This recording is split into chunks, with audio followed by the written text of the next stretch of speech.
ele ocupava uma posição que a gente chama de diretor de redação, que é, vamos dizer, semelhante ao diretor de redação de um jornal. Por quê?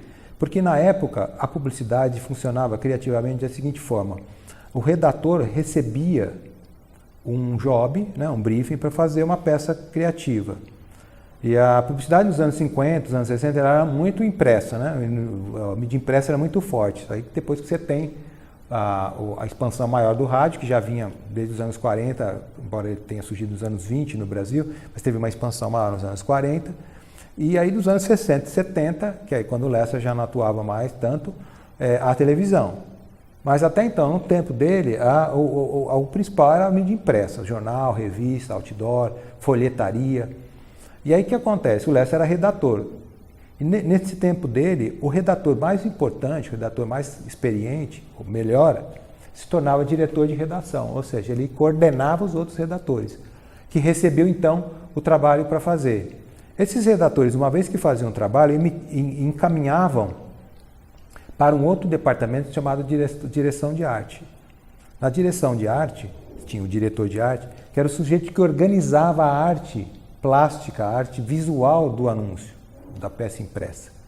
Por isso que ele chamava de diretor de arte, mas era porque ele dirigia a parte artística, ou seja, o visual, a tipologia que ia escolher, como que ele ia montar o layout, diagramação dos elementos na página, no espaço, logotipo do anunciante, como isso era organizado. Era um diretor de arte que fazia isso.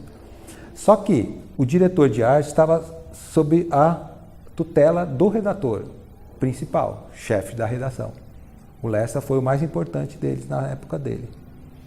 Então, ele foi um cara que trabalhou nas grandes agências, inclusive ele era o diretor de redação da agência principal nos anos que ele atuou, que era a JWT, a Thomson, né, que a gente chama, do Rio de Janeiro, que então era a capital do Brasil, onde tinha os maiores negócios publicitários. Depois teve toda uma migração desses negócios dos anos 60, quando construiu-se Brasília, para São Paulo.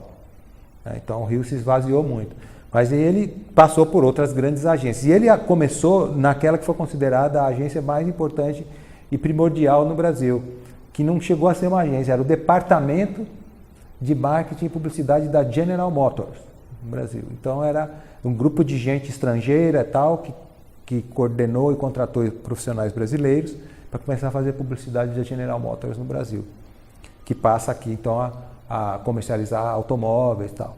O Lessa começa nesse lugar que teria sido a primeira grande escola da publicidade e vai fazendo carreira, vai formando grandes redatores junto com ele. E era um grande professor também.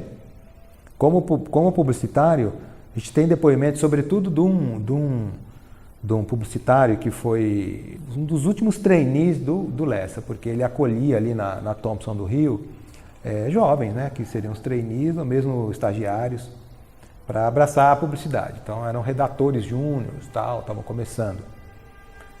Um deles foi o Roberto Mena Barreto, que escreveu um livro importantíssimo também para a publicidade, chamado Criatividade e Propaganda, um livro muito adotado também nas disciplinas que são criativas de publicidade, nos cursos universitários Brasil afora. E o Mena Barreto, ele conta coisas incríveis sobre o Lessa, porque eles se tornaram amigos, ele era muito jovem e o outro já tinha uma grande carreira, era muito experiente, tudo. E ele narra nesse livro Criatividade e Propaganda que o aprendizado essencial que ele teve foi quando ele entrou no primeiro dia na Thomson como trainee, e Orígenes Lessa disse para ele: eu vou fazer um teste com você. E deu um lápis para ele, um lápis. Falou: eu quero que você me venda esse lápis.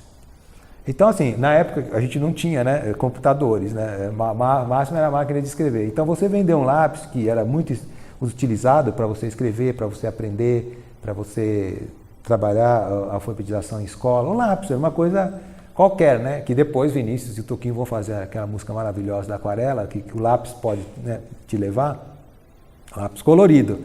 Nesse caso era um lápis simples. Ou seja, o que tem um lápis? Ele é um pedaço de madeira, né, circular dentro de um grafite.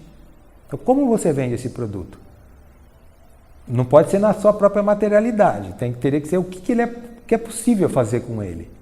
E aí ele aprende que olhar qualquer produto depois como se fosse um lápis. Olha, a princípio parece que o produto não tem encanto nenhum.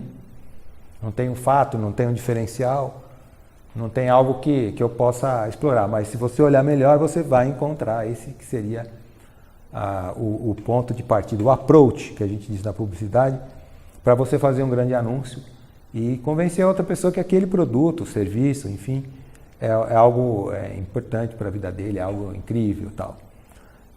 E o Roberto Viana Barreto, ao longo desse livro, também Criatividade e Propaganda, vai também dando outros exemplos de conversas que ele teve com Lessa. Ele foi contemporâneo do Ricardo Ramos, do Jorge Bedauar, que vieram também publicitários e escritores. Né? O Ricardo Ramos foi um publicitário tanto quanto ele, mas não tinha a mesma inserção na redação e na direção de redação quanto o Lessa. E o Ricardo Ramos produziu muitos livros, né, de literatura, e livros importantes e tal. Né? O Ricardo Ramos, ele escreve, depois que o Lessa escreve esse livro, esse ensaio, né, sobre o retrato de São Paulo de 1868 por meio de anúncios, o Ricardo Ramos vai escrever um pouco mais à frente um texto que também cita o Lessa, mas que é o primeiro texto sobre a história da publicidade no Brasil. Porque esse do Lessa está focado em São Paulo, né? Que é o livro chamado Do Reclame à Comunicação, Pequena História da Propaganda no Brasil. Esse é um livro do Ricardo Ramos, que ele vai citar, obviamente, o pioneirismo do Lessa, e vai abrir um pouco mais sobre a história da nossa propaganda. Daí para frente, depois teve algumas outras obras que foram ampliando e foram estudando a nossa publicidade.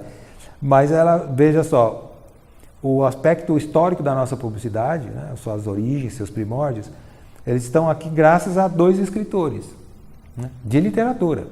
E ambos vão mostrar também que muitos escritores brasileiros, ao longo das décadas do século XX e também agora, né, no século XXI, agora não, mas eles têm escrito sobre isso, mas continuam os escritores a fazer parte das agências de propaganda. Então eles vão lembrar, né, aí posso dizer que ambos vão fazer essa lembrança do Bastos Tigre, que foi um poeta que muito curioso para a época, ele é parnasiano e tal.